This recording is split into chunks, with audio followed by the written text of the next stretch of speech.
Selam dostlar, yeni bir video ile karşınızdayım. Bu videoda sizlere MXC borsasından bahsedeceğim ve MXC hakkında duyduğum bazı duyumları sizlerle paylaşıyor olacağım. O yüzden hiç vakit kaybetmeden videoya geçelim.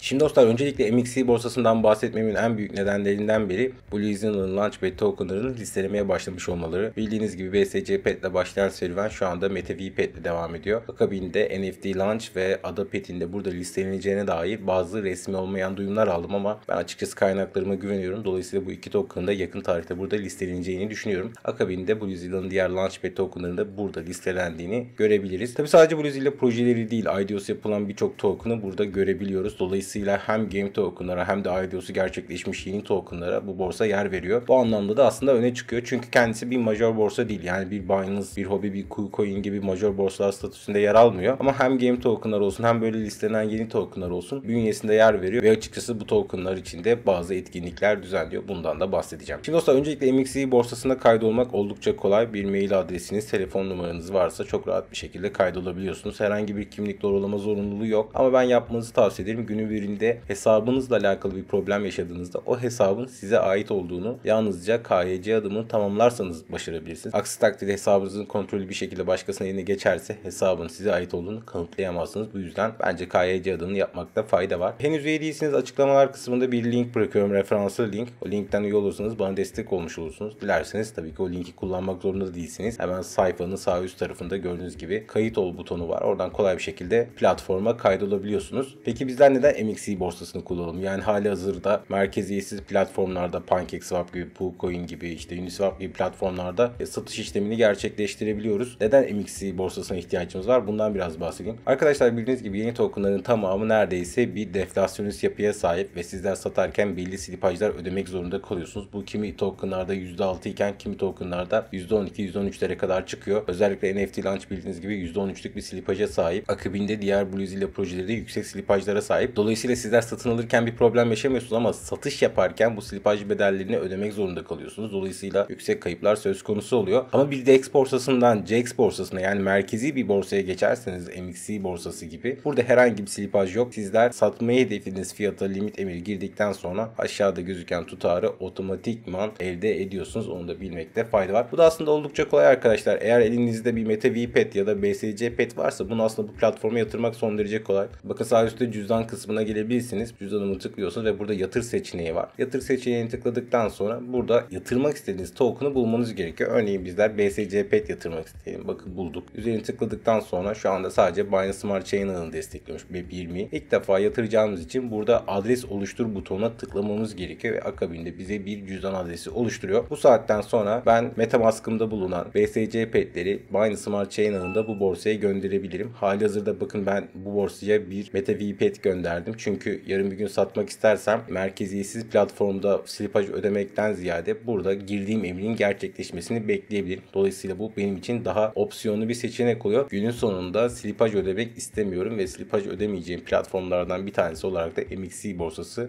bunu bana sağlıyor. Çünkü şu anda MetaV Pet sadece MXC borsasında listeleniyor. Dolayısıyla kullanmamız gerekiyor. Tabii bunu sadece MetaV Pet ya da bu yüzüyle projeler için söylemiyorum. Bakın hemen altta bir JIX token yatırdığımı da görebilirsiniz. Bu Sol JIX token yakın tarihte IDOS'u gerçekleşmişti ve listelenmişti. Gördüğünüz gibi MXC borsası bunu da listelemiş ve ben halihazırda tokenlarımı buraya göndermişim ve satış işlemini burada yapmışım. Dolayısıyla yeni tokenları listelemesiyle MXC borsası öne geçiyor ve bizlere slipajsız bir alış satış deneyimi sunuyor. Bu anlamda benim kullandığım, sevdiğim borsalardan bir tanesi. Tabii MXC borsasının başka avantajları da var. Örneğin kazan bölümüne geldiğinizde Launchpad özelliğini göreceksiniz. Bu hemen hemen her borsada var artık. Özellikle major borsalarda oldukça sık gördüğümüz bir şey. Peki bu Launchpad'ler ne iş yapıyor? Bu aynı bizim IDO'lar gibi ön satış işlemleri arkadaşlar ama katılım şartları daha basittir. Tabii elde edeceğiniz token sayısı da daha az oluyor. Ama günün sonunda hype'lı bir proje katılım fırsatı sizlere sunuyor. Gördüğünüz gibi bizim sevdiğimiz, takip ettiğimiz Colony projesinde burada ön satışa çıktığını görüyoruz. Dolayısıyla eğer CDFI, Bluezilla ya da benzeri bir Launchpad'den bu projeye giremediyseniz burada daha küçük maliyetlerle küçük de olsa bir pay alabiliyorsunuz ya da listelemede uygun fiyattan alıp daha yüksek fiyatlardan satış fırsatlarını yakalayabiliyorsunuz. Ama bunlar çok ciddi takip isteyen şeyler. şeyler. Konulara çok hakim değilseniz buralarda zorlanabilirsiniz. Bunları da zamanla aşacağınızı düşünüyorum. Çünkü platformun kullanımı herhangi bir borsanın kullanımından çok farklı değil. Oldukça basit. Ve tabii ki başka özellikleri de var. Kickstarter diye bir bölümü var. Ben burayı oldukça çok seviyorum. Burada yeni çıkan tokenların etkinlikleri oluyor arkadaşlar. Örneğin Hollowed bildiğiniz gibi yeni bir proje ve burada şu anda listelenmiş ve bununla ilgili bir etkinlik başlatılmış ve bu etkinliğin bittiğini biliyorum. MetaVPet biliyorsunuz platformda yeni listeleniyor. Dolayısıyla etkinliği devam ediyor. Burada bir al-sat hacim yaratma yarışması var ve bu yarışmanın sonunda ödül havuzundaki MetaVPet'i paylaşıyorsunuz. Dolayısıyla hem token'ınızı slipage'sız bir şekilde satabiliyorsunuz hem de bu işlemi yaparken ödül havuzundan yeni token kazanabiliyorsunuz. Bu anlamda fırsatlar sunan da bir platform. Bu özellikleri de öne çıkmaya devam ediyor. Basit bir platform. Örneğin aradığınız pariteyi ister piyasalardan ister cüzdanınızdan çok kolay bir şekilde bulabilirsiniz. Örneğin cüzdanın kısmına gittiğimizde bakın burada benim MetaVPet token'ım var ve al-sat bölümüne geldikten sonra listelendiği pariteleri görüyorum. Şu anda yalnızca USDC karşılığında satılabiliyor ya da satın alınabiliyor. Üzerine tıkladığımda beni ilgili paritesine götürüyor. Platformun kullanımı aynı Binance gibi arkadaşlar. Sol tarafta gördüğünüz gibi satıcıların emir tahtası var. Altta alıcıların emir tahtası var. Burada son işlemleri görebiliyorsunuz ve tabii ki emir tipleri de burada yer alıyor. Piyasa satış, limit satış ve stop limit, tetikleme emir dediğimiz emir türünü burada görüyoruz. Örneğin ben örnek olması adına elimdeki MetaVPet tokenları 50 centten satmaya karar verdim de buraya 50 yazıp miktarda sonuna dayadığımda bakın karşımda 19.834 dolar alacakmışım. Sat diye tıkladığımda bu limit emir olarak tahtaya yazılır ve fiyatta 50 centi gördüğünde benim tokenlarım satılır ve o zamana kadar emir tipi olarak buraya düşer. Siz dilediğiniz zaman bunu buradan iptal edip tekrar emir girebilirsiniz. Bu anlamda kullanımı da oldukça basittir. Elde ettiğiniz tokenları da çekmek son derece kolay. Örneğin cüzdanım kısmına geldiğimizde bir miktar dolarım olduğunu görüyorsunuz. Burada çek butonuna bastıktan sonra ister Tron ağında, ister Solana ağında, ister ERC, ister Matic ağında Tether'larımı oldukça kolay bir şekilde çekiyorum. ERC ağında çekmenin bir bedeli var. 1 dolar en ekonomik seçeneklerden bir tanesidir. Akabinde TRC ağındaki cüzdan adresinizi buraya girersiniz. Tümünü seç dersiniz. Gönder butonuna bastıktan sonra güvenlik adımlarını geçersiniz ve para çekme işleminizi de gerçekleştir. Bakın ben daha önce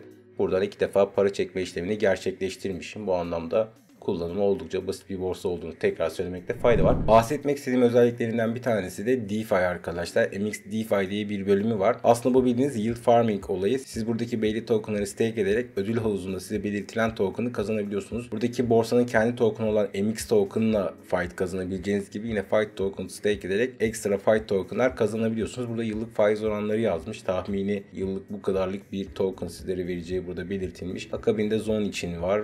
Şu anda belli başlı tokenlar için var. Burası sürekli güncelleniyor. Benim dikkatimi çekenlerden bir tanesi bakın burada SolGX'in bir stake ödülü varmış ve sona ermiş. Dolayısıyla yeni tokenlar içinde bu stake imkanları bu platformda sunuluyor. Dolayısıyla sizler ekstra tokenlar kazanabiliyorsunuz. Bu da güzel bir artı özellik olarak burada duruyor. Aslında bu kadar yani çok fazla bahsedecek bir şey yok. Bir de ödül havuzu var. Buradaki bazı görevleri yerine getirerek sizler MX token kazanabiliyorsunuz. Şimdi dostlar açıkçası benim bu platformu kullanmamın sebebini anlamışsınızdır. Çünkü bizim yatırım yaptığımız projeler burada da listeleniyor ve ben slipaj ödemeden bunları burada satabiliyorum. Dolayısıyla bu oldukça büyük bir avantaj. Aynı zamanda yakın tarihte bu Blue diğer projelerinde burada listeleneceğini biliyorum. Bu da beni bu borsayı kullanmaya iten diğer nedenlerden biri. Biliyorsunuz bizler ön satışlarla ilgilenen bir grubuz. Dolayısıyla bizim yatırım yaptığımız tokenları eğer bir CX borsasında satma imkanımız varsa ve fiyat farkı çok yüksek değilse burada satmayı açıkçası tercih ediyoruz. Çünkü %10, %12'lik slipajlar ödemektense burada 1-2 cent piyasa fiyatının altında satmak aslına bakarsanız günün sonunda daha karlı oluyor. Bu anlamda da MXC borsasını beğenip kullanmaya başladığımı hatırlatmak isterim. Bana destek olmak isterseniz videonun açıklamalar kısmında referanslı bir link var. O linkten üye olabilirsiniz ama bu tamamen sizin tercihinize kalmış. Eğer bu tarz içeriklerin devamının gelmesini istiyorsanız bana ve İsa Ekim'e destek olmak için